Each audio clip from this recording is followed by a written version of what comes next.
Her? A mother? Don't make me laugh. I've never once thought of this servant as a mother. Mark had come home after a long time to announce his marriage, but it turned into a storm of insults. I say son, but Mark and I are not related by blood. He is my husband's child from a previous marriage, whom I married when I was 40. At that time, Mark was in the throes of adolescence, and though we were awkward at first, I've treated him with familial love. Yet the Mark of today seems like a completely different person. Overwhelmed with sadness, I didn't even realize tears were spilling down my face. A servant should just do housework. I have no use for a fake old hag trying to act like a mother. Don't even show up at the dinner party. Amidst my despair, those harsh words felt like a breaking point. I decided to prepare a big surprise for the dinner party day, keeping it a secret from Mark and William. My name is Lisa. I've always been recognized as a work-first person, and before I knew it, I had devoted 17 years to my career, reaching 39. One day, deciding to enjoy some shopping on my day off, I ended up at the food floor intending to buy my favorite bread after a long day of clothes shopping. The sign read, "Freshly baked at 4 p.m., first 30 pairs only." Heading towards the bakery I had my eye on, I saw a long line already formed even though it was just 3 p.m. Is it already that busy? I rushed to the end of the line, surprised and alone, unnoticed by the people around me. Just as I reached the end, another family arrived right before the staff announced the cutoff. That was close, I thought, breathing a sigh of relief. I barely noticed the family behind me laughing about how close they were to missing out. I wasn't eavesdropping, but with no one to talk to, their conversation naturally caught my attention. The excitement in a child's voice about the soft, delicious bread was countered by a father's wish for a sandwich made by Mom. The mother warmly agreed with both, discussing how to enjoy the bread. As I listened to the family chat about bread, time simply flew by. Before I knew it, the bread was ready, and the line started moving.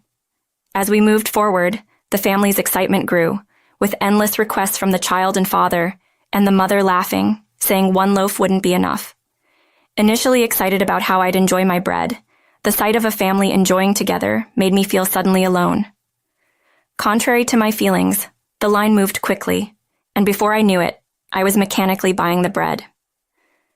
Usually, delicious food would seem to shine in my eyes, but the brightness of the freshly bought loaf felt glaringly bright to me. After buying the bread, the family behind still buzzing about it solidified my decision. Actually, I don't think I can eat this bread I just bought. Would you like it? Surprised by my offer, since I had been ahead of them in line, the child eagerly asked the mother if they could accept it, and so I handed over the bread and left the store. Returning home, I spread out the clothes I had bought, but my mind kept going back to that exchange, leaving me with a lingering sense of unease. What would a partner think of me dressed up so stylishly? What meals would I prepare if I had a child? Where would we go if we went on a family trip? Thoughts I had never entertained before raced through my mind. Suddenly, I remembered a flyer in the morning's mail prominently featuring the phrase, "Meet your future now," and pulled one from the pile at the entrance. Are you stepping into the second road of encounters? If you're a single man or woman over 35, you're invited to a party to find a marriage partner. I thought to myself, why not take this as my last challenge in my 30s? Alone in an empty space, I murmured, feeling slightly brighter. I decided to try on the clothes I had spread out earlier in front of a mirror. The following Saturday, the day of the party finally arrived. I dressed in new clothes and with more care than usual, did my makeup before arriving at the hotel venue at 9 a.m. For me, attending a party to find a spouse for the first time, even the hotel seemed dazzling and prestigious, making me hesitate to enter. Is my makeup too heavy? Is my outfit too young? Such trivial worries occupied my mind. Despite my scattered thoughts, people presumed to be participants kept entering the hotel. I've come this far. There's no turning back now. With resolve, I entered the hotel and followed the signs to the party. Inside, there were 3 round tables set up, each with 10 chairs and nameplates at each seat. Several men and women, presumably in their 40s and 50s, were already seated, waiting for the party to start at 10 good a.m. I took my assigned seat. After a while, when all the participants had arrived, the party finally began. We started by introducing ourselves in turn as a group, and then shared about places we'd like to visit or unforgettable destinations under the theme of travel. However, having been engrossed in work, I hardly had experiences with travel or desires to go places, leaving me out of the conversation. As time passed without my participation, we moved to form new groups, this time discussing our dreams. In this group, amidst talk of becoming millionaires or going to the moon, only a man named William spoke of a grounded dream. Embarrassingly, I've been so focused on work that my wife left me, and I can't even have a proper conversation with my son. My dream is to have a happy family meal together. The group fell silent for a moment at William's words, but quickly resumed discussing extravagant dreams, as if they hadn't heard him. Clearly ignored, William looked dejected, regretting speaking up. Watching William, I suddenly remembered the family I met at the bakery and felt that perhaps with him, I could build a peaceful home. As the second round of group discussions ended and free talk time began, I approached William. "Thank you for sharing earlier. May I talk with you again?" "Of course, if you don't mind talking to someone like me," William responded nervously, regretting sharing his dream in the group. "What's your son's name?" "His name is Mark, and he's 12, right in the middle of puberty." William smiled wryly, shrugging. "He was only 7 when my wife left us." After mentioning his son, William mumbled, "He still needs a mother." We found common ground in our work-first lifestyles, lack of hobbies, and talks about Mark. Despite not being a great conversationalist, William's sincerity attracted me, and I found myself wanting to know more about him and meet his son. "You really love Mark, don't you?" Seeing William's gentle expression whenever he mentioned Mark, I voiced my thoughts. "Yes, well, we don't talk much now because of his puberty, but I always think of him," William replied, then paused thoughtfully before speaking again. "I've been to several parties, but you're the first woman who has shown interest in Mark as well," William confessed. "Really?" I asked, surprised. "Yes, not to brag, but I earn a decent living, and while many approach me for my money, they back off as soon as I mention Mark," he explained, a sad expression fleeting across his face before he forced a smile and looked into my eyes. "How about we go out for dinner sometime?" he suggested. "Yes, I'd love to," I agreed, and so we exchanged contacts and began to see each other once a week. Before I knew it, I was celebrating my 40th birthday, and William had reserved a restaurant on the top floor of the hotel where we met. Enjoying the night view and the exquisite French cuisine, I was filled with happiness when I noticed William looking nervous, staring at an empty plate. "You see," he started without looking up from the plate, "I like that you're dedicated to your work, Lisa, and I respect that, but—" His voice trembled as if he was afraid, making me worry he was about to end things. "I'd want us to focus on our family after we get married." "You've been considering marriage?" I realized. "Of course," he said, suddenly looking up, his eyes now strong and determined.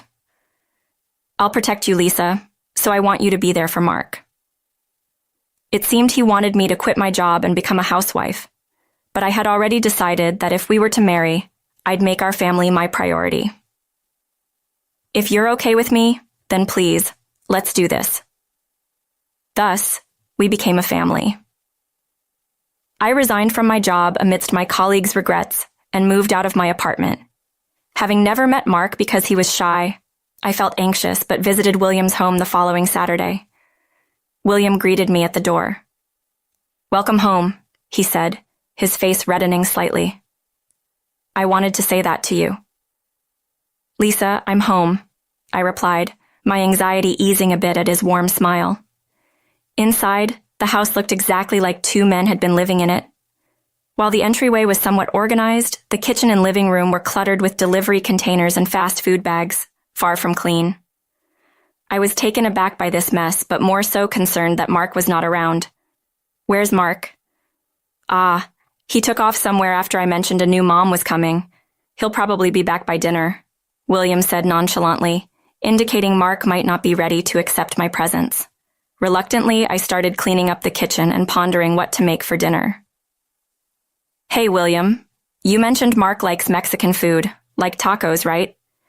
"I believe so," he replied, half-focused, watching TV instead of helping. "I want to go shopping for dinner ingredients once I'm done cleaning up the kitchen." "Sure, go ahead." His lack of interest made me wonder if he was just marrying me to have someone take care of everything. "I can't carry everything by myself. Can you help me?" "All right," William agreed reluctantly, and I sighed internally at his reluctance. After cleaning, we headed out for shopping. "Hey, I want to eat this." William started picking out deli items, bread, and snacks as soon as we entered the store. "Do you plan on eating all that before dinner?" "Well, this bread will last, and we'll need snacks for when we're a bit hungry," he justified, trying to add more than 5 types of chocolate snacks to the cart. "William, please limit it to 2, I insisted. "That's harsh. This much should be fine," he argued. "Weren't you told your blood pressure was a bit high at your last checkup?" "Yeah, but..." Reluctantly, William narrowed it down to 2 snacks and put the rest back. After paying, we returned home. I'm tired." William exaggeratedly relaxed on the living room sofa while I started preparing dinner, planning to make tacos, my specialty for Mark, who likes Mexican food. "That smells delicious," William commented, drawn to the kitchen by the smell of tacos. "Want to taste a bit?" "Yes, please," he brightened up. I served him freshly made tacos on a plate. "Wow, this is good. Are we going to have such delicious meals every day?" Seeing William's joy made me happy too. Along with tacos, I prepared several other dishes, finishing just as noises came from the entrance. "Sounds like Mark's back." William immediately went to the entrance. Their conversation was indistinct, but it was clear Mark was not welcoming me. Pretending not to notice, I called out cheerfully towards the entrance. "Dinner is going to get cold." "I'm coming." William returned to the living room, gripping Mark's arm firmly. "Mark, nice to meet you. I look forward to getting to know you," I said, looking at Mark, but he just turned away and ignored me. "Let's eat," William said, seemingly oblivious to Mark's dismissal of me, and said nothing to him. I decided to let it go since it was our first meal together, and passed the freshly made food to them. "Here, eat up." As the 3 of us surrounded the steaming dinner table, William started eating immediately. Mark silently observed the side dishes for a while, but eventually, seemingly resigned to his hunger, took a bite of the tacos I made. "It's good," he muttered softly, filling me with warmth. Mark ended up eating all the food I made, thanked me quietly, then shyly retreated to his room. "He can actually be polite," William remarked, impressed, giving me a glimpse into their life before I joined them. The next day marked the start of our life together in earnest. I woke up early to make Mark's lunch, ironed William's shirts, saw them off, and then busied myself with laundry, cleaning, and shopping before preparing meals. Despite the different kind of busyness from work, I settled into our daily routine, and we lived peacefully. Mark, lively by nature, often got into fights with classmates, leading to frequent apologies on my part to his teachers. Then, as winter came, Mark fell ill with influenza. Bedridden with a high fever, I wiped his sweat, offered water little by little, and tirelessly cared for Mark as he struggled to drink water, staying by his side throughout the night without a wink of sleep, feeding him, and changing the wet towel on his forehead repeatedly. By the next morning, Mark's fever had slightly decreased, and as I gradually increased his food intake, he began to recover. Ultimately, it took a week for Mark to fully recover, during which I hardly rested, resulting in weight loss. William showed concern but never actually helped, which left me with a bit of resentment. However, we gradually became accustomed to being a family, and life went on. Mark remained a teenager at heart, with no significant change in his personality, but he started to engage in minimal conversation. Mealtimes were particularly revealing, as he would eagerly devour his now favorite tacos. Aside from occasionally answering the phone, our life was mundane but fulfilling, just as I had hoped married life would be. Time passed, and I turned 50, while Mark grew into a young man of 23. After graduating high school, Mark spent his time in part-time jobs in idleness, seemingly without direction. One day, Mark suddenly announced he had landed a job, apparently through someone he met at his part-time job. There was an opening in construction, and Mark successfully landed the job. "Congratulations, Mark." "Thanks," he replied in his usual blunt manner, which overwhelmed me with emotion. "You've grown up so much. Will you be okay living on your own?"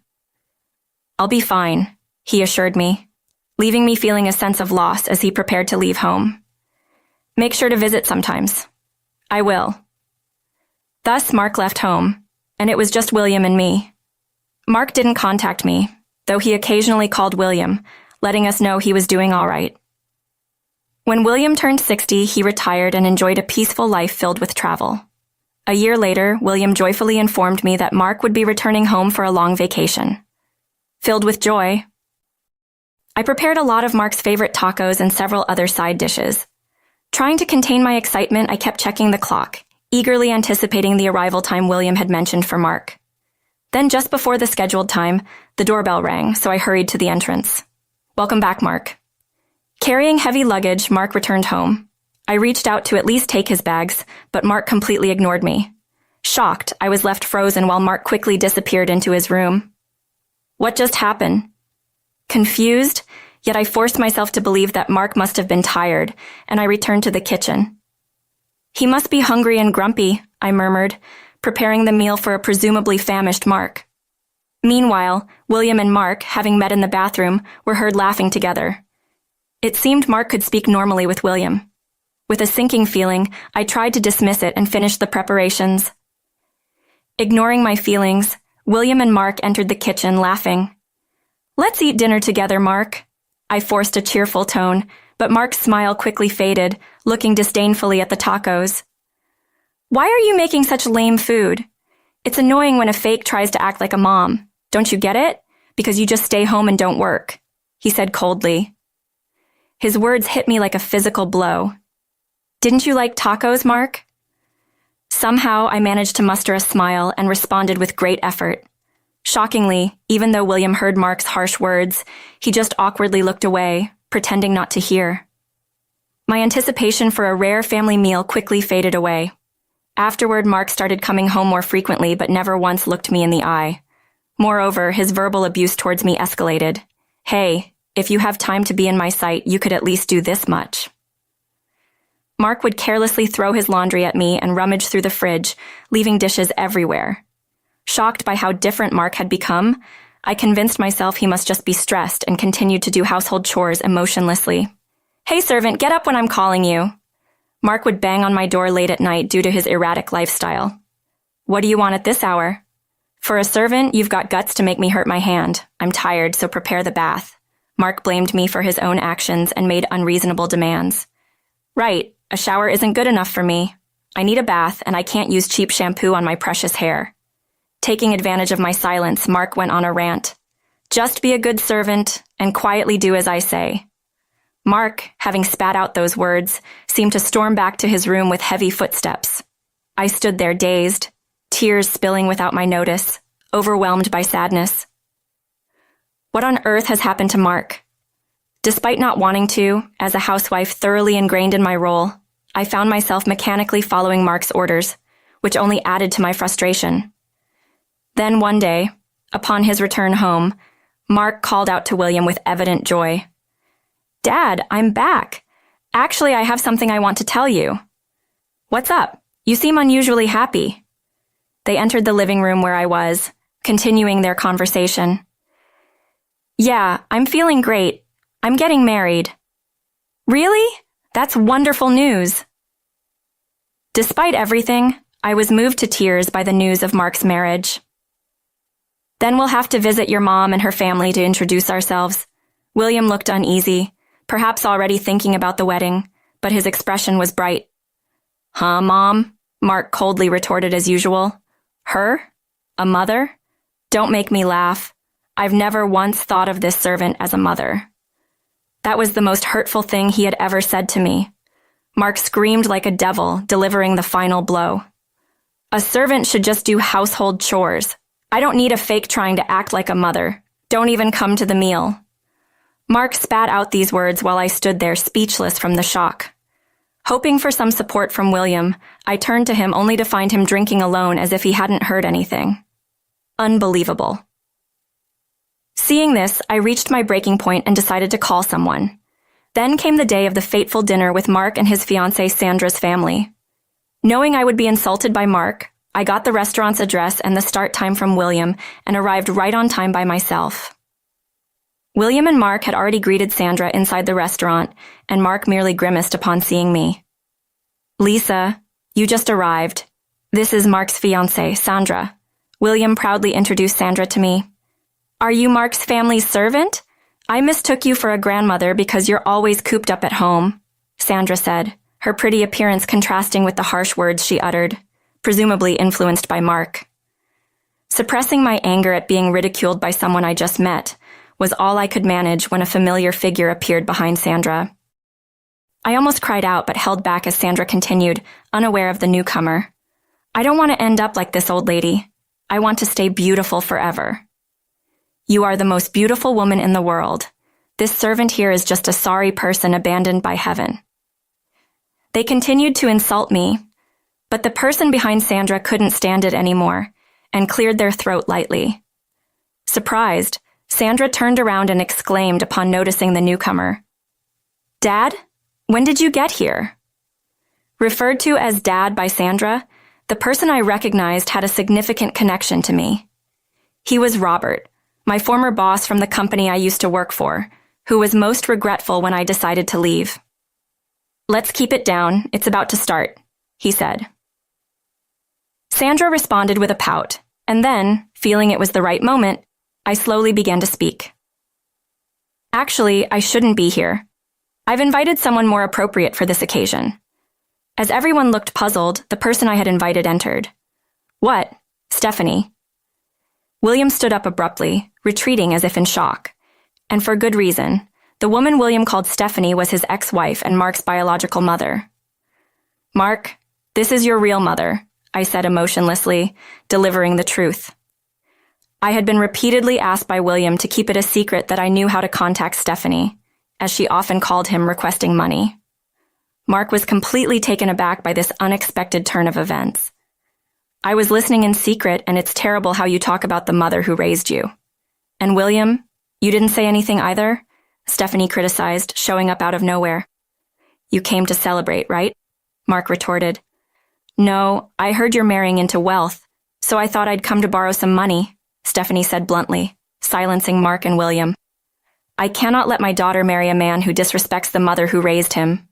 We'll need to re-educate her," Robert said with a stern yet polite gaze, taking Sandra away. Afterward, Mark's engagement was called off. "Mom, I want to eat tacos," Mark said a few days later, returning home and seemingly realizing my love and care after discovering the reality of his biological mother. "I was just going through a rebellious phase. I'm truly sorry for calling you a servant," Mark sincerely apologized, seemingly reflective of his previous indifference. William exaggeratedly praised me in an attempt to make amends. "I can't eat anyone else's cooking after tasting Lisa's," William complimented. However, the real gain from the dinner was reuniting with Robert. He frequently offered me a chance to return to work. The verbal abuse from Mark and William's detached demeanor had cooled my feelings toward them. Now they were both trying to appease me, but who knows when they might revert to their old ways. Considering a fresh start, and possibly divorcing to dive back into my career, didn't seem like a bad idea. After experiencing a semblance of the small happiness I had dreamed of, living life for myself didn't sound too bad. I entertained William and Mark while contemplating my future, feeling excited about what lay ahead. All right, everyone's presentations are done. Nick, the manager, said as he tried to move the discussion forward. "Excuse me, I haven't. I recently found out something." Nick interrupted me and began to speak. "There's apparently someone in this department who didn't graduate high school and is just a part-timer. Meetings should be for employees only." "Absolutely right." His lackey, Mike, of course, agreed with Nick. "I'm leaving." After leaving the meeting room, I started to shut down my computer. I noticed that an email had arrived, not in my personal inbox, but in the company's shared email.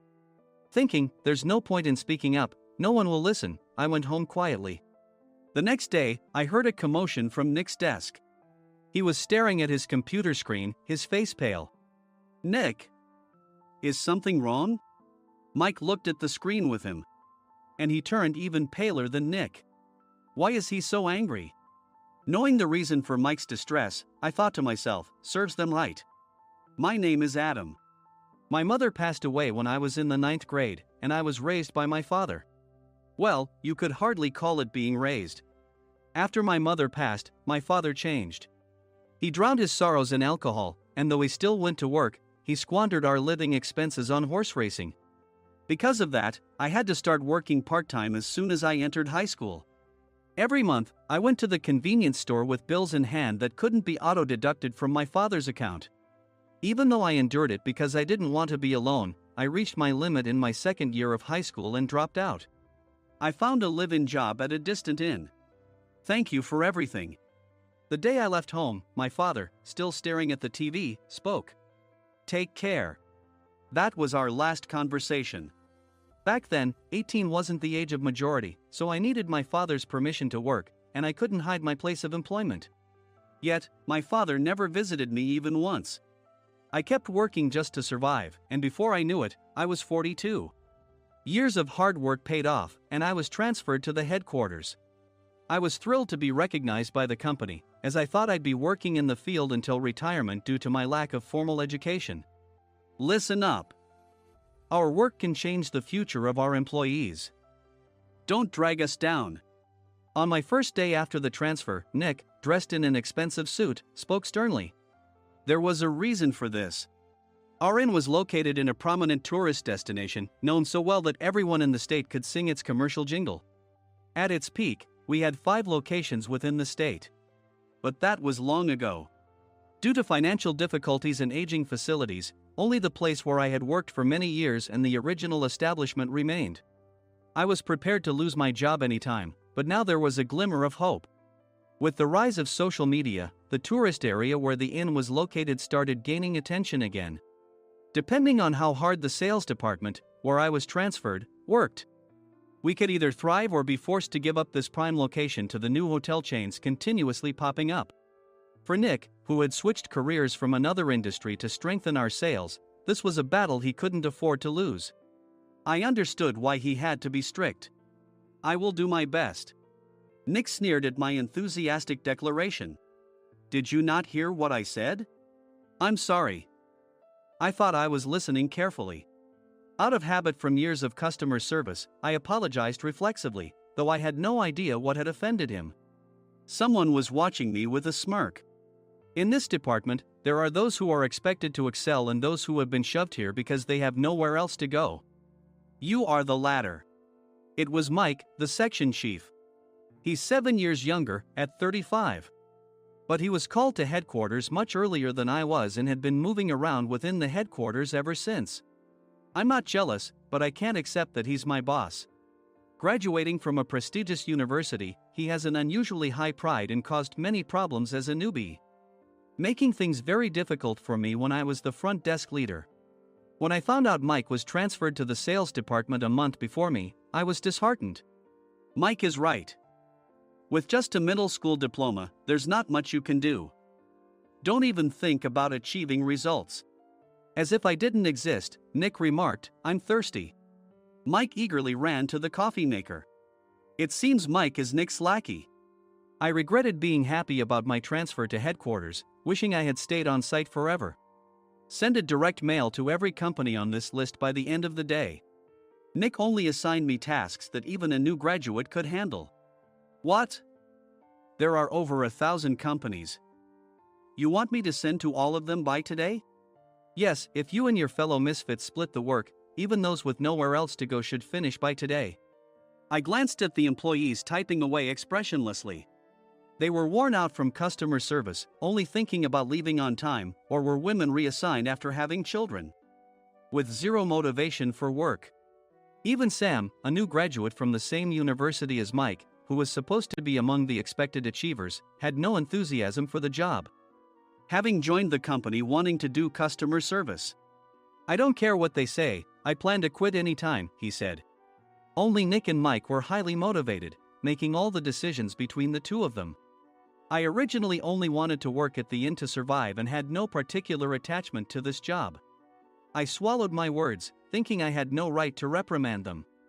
About a month after the transfer, Nick told us with a frustrated look. To commemorate the 50th anniversary, we've decided to create a plan exclusive for one group per day. Originally, Mike and I were supposed to come up with it, but our president, Mr. Thompson, insists on hearing everyone's opinions. So, you all get a chance. As Nick explained, Mike began handing out prints. Make sure not to embarrass Nick. If your ideas are half-baked, you'll have to redo them. It seemed that they had printed his handwritten notes by Mr. Thompson, which included several questions and a section for free responses. It made sense why Nick had to seek our input, given that all responses had to be submitted to Mr. Thompson. We were given a week to think about it, and a meeting was scheduled to compile our ideas. My plan is to let guests enjoy both the old and modern America. Nick began the presentations. Guests would watch a master confectioner at a nearby traditional sweet shop make sweets in front of them. The welcome drink would be premium tea in a bottle. Nick's plan was certainly attractive. After his presentation, Nick called on us to present in the order we were seated. Just as I stood up for my turn. All right, everyone's presentations are done. Excuse me, I haven't. I recently found out something. Nick interrupted me. There's someone in this department who didn't graduate high school and is just a part-timer. He was likely talking about me.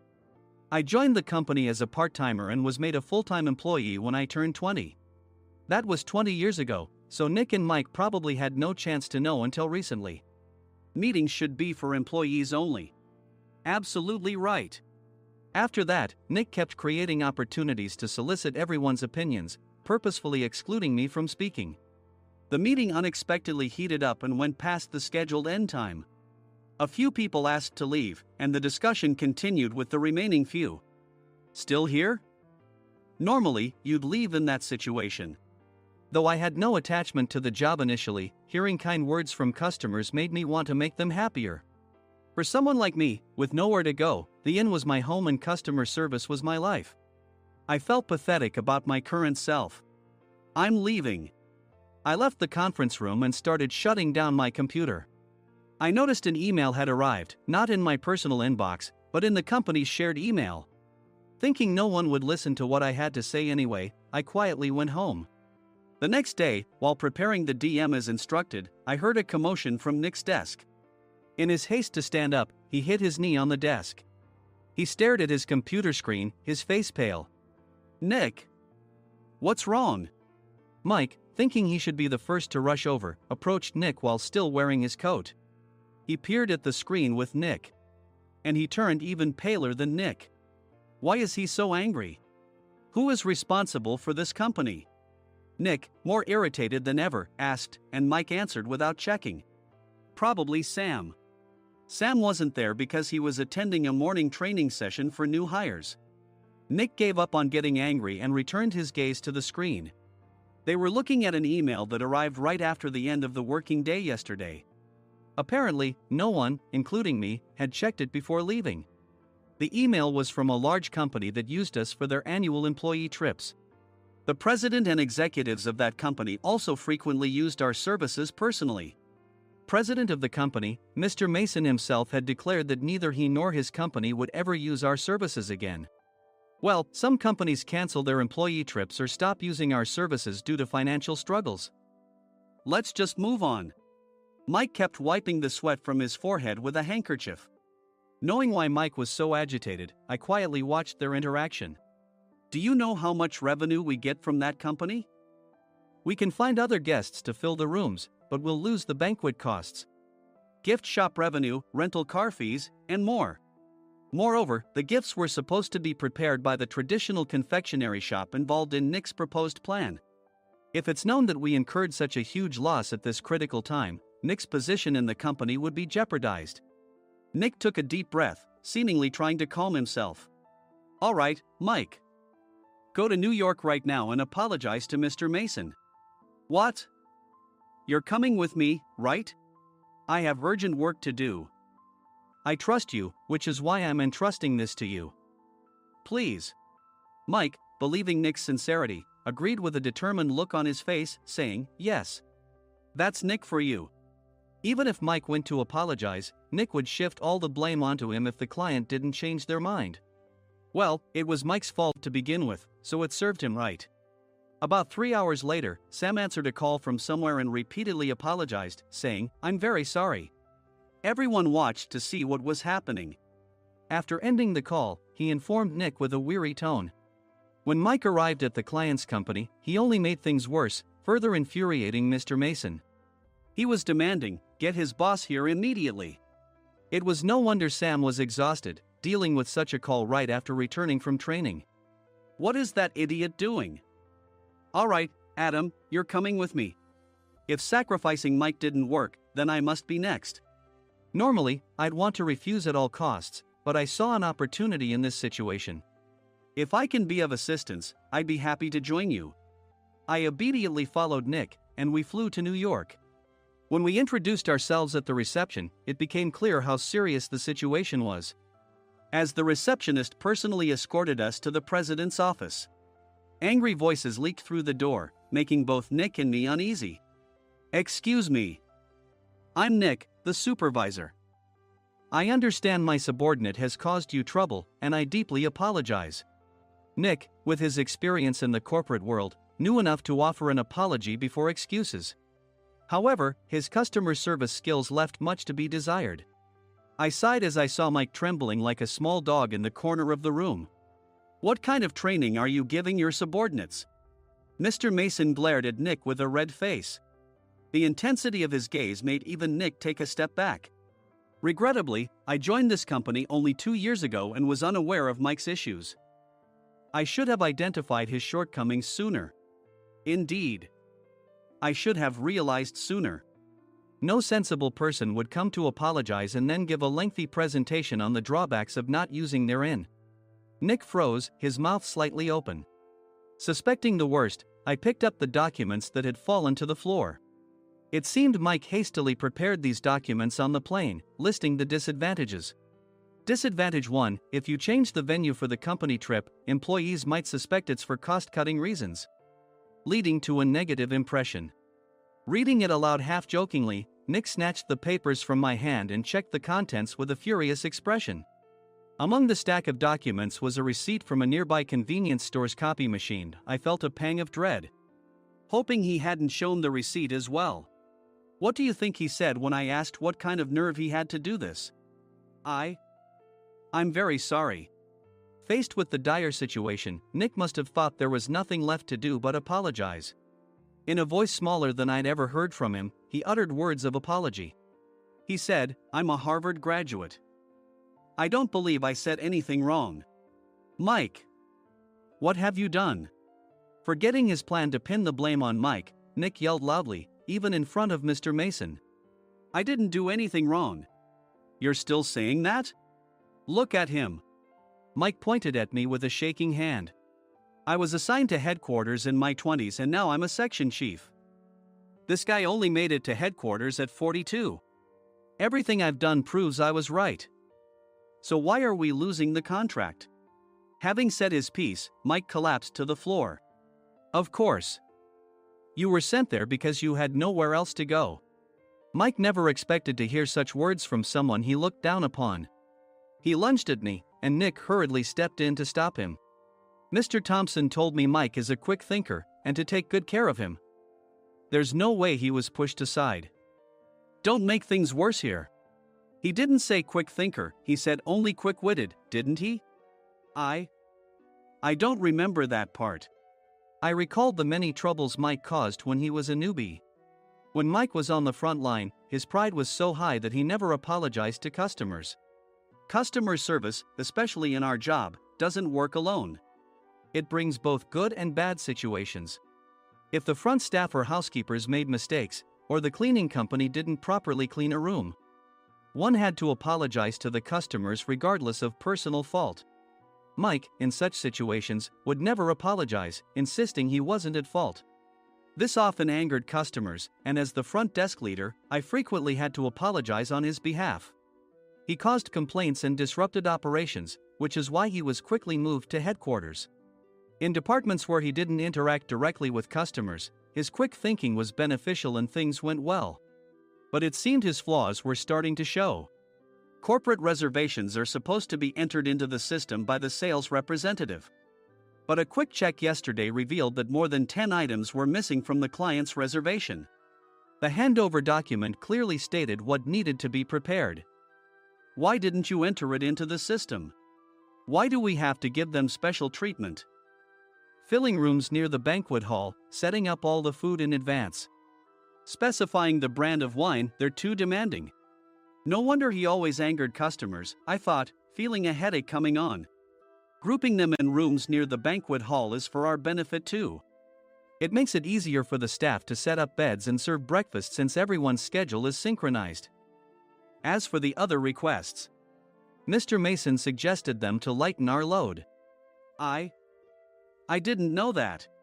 Nick finally seemed to realize that Mike was the one who had angered the client. What did you say to them? I just told them we wouldn't give them special treatment anymore. We shouldn't waste effort on things that don't bring in money. I was utterly exasperated at his lack of understanding of customer service. Of course, we shouldn't comply with unreasonable demands. But carrying over successful practices from past stays makes customers feel remembered and enhances their experience. Good memories encourage repeat visits. That's part of our job.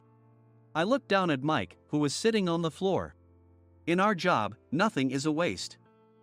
Mr. Thompson likely moved you to the sales department, hoping you'd finally understand this. How do you think he feels now that you've failed to meet his expectations? Mike, tears in his eyes, fled the president's office. I was amazed he still hadn't apologized. You have it tough, Adam. It's okay, we're all employees of the same company. I deeply apologize for this disrespectful incident. Especially after all the care you've shown us. If it weren't for you, Adam, I really would have stopped staying here.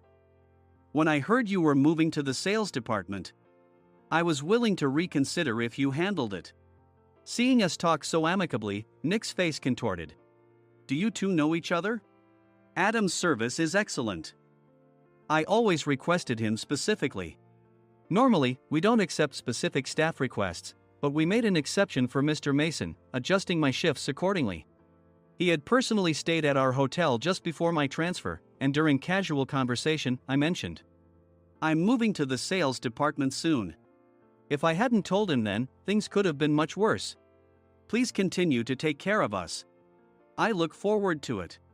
On the return flight, Nick awkwardly offered me a can of beer. It's still working hours. Of course, I had no intention of forgiving him for a single beer. Nick might try to pin everything on Mike and avoid any consequences. While pondering this, a startling fact came to light. Nick, the tea bottles for the plan have arrived. I handed Nick a bottle labeled with our inn's name. They look good. What are you talking about? These are plastic bottles.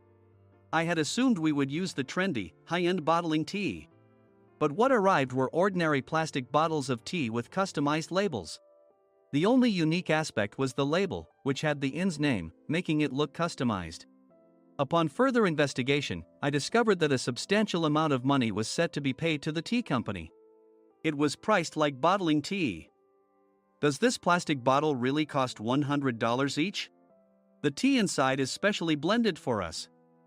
The extra cost is for that. Wouldn't it be better to use another tea company? Or is there a specific reason we must use this one? As Nick continued to make excuses, I showed him a printed email. I informed the tea company's president, Mr. Mitchell, that we discovered irregular payments and he confessed. He said you two were high school classmates and planned to split the extra money. That idiot. Why did he confess? That's not important. You should worry about yourself, this could turn into a police matter. Opening the bottle cap, I suggested. How about calming down with this tea? It supposedly has a relaxing effect. Nick drank the tea frantically. In the following days, decisions were made about their fates. Mike was reassigned to the General Affairs Department, with no chance of transfer or promotion, as per Mr. Thompson's orders. As for Nick, since the payment to the tea company hadn't yet been made, he narrowly avoided legal trouble. Instead, he was encouraged to leave the company, and to avoid further complications, Nick submitted his resignation. Rumor has it that connections between HR departments have made it difficult for him to find new employment. Even though it was good to have those two gone, something unexpected happened in the sales department. Everyone became motivated and united in refining the 50th anniversary plan. In the end, my plan was adopted. We collaborated with the Tourist Information Center to provide personalized guides. The plan, tailored to the number of guests, was truly special for the 50th anniversary. Hey, is Adam's family coming to stay? I immediately booked that special plan for my family. Sam noticed it on the reservation list and quickly picked up on it. Yes, I'm inviting my father. That's great. I might invite my parents too. I lacked the courage to face my father just as Adam. But here, with the confidence Mr. Mason praised, I felt ready. The 50th anniversary plan was a perfect opportunity to reconnect with my father. I hoped to bring back the days when we could laugh together as we once did.